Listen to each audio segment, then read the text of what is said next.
در حقیقت عارف اس دنیا کے اصل بادشاہ ہیں۔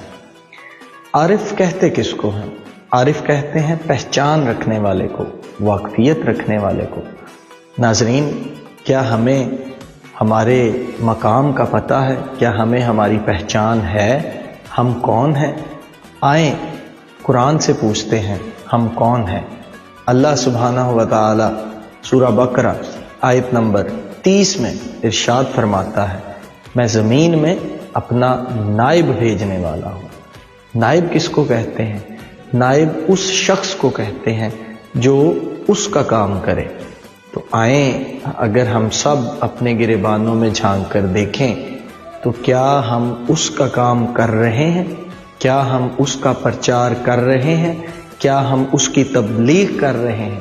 اگر ہم اس دنیا کے اندر رہتے ہوئے دنیا کے لیے بھی وقت نکالیں اور اس کے لیے بھی وقت نکالیں اور اس کا پیغام دوسروں تک پہنچائیں، تو پھر اس کا مطلب ہم وہ بادشاہ ہیں جس کا تذکرہ میں نے سٹارٹ میں کیا کہ در حقیقت عارف اس دنیا کے اصل بادشاہ ہیں۔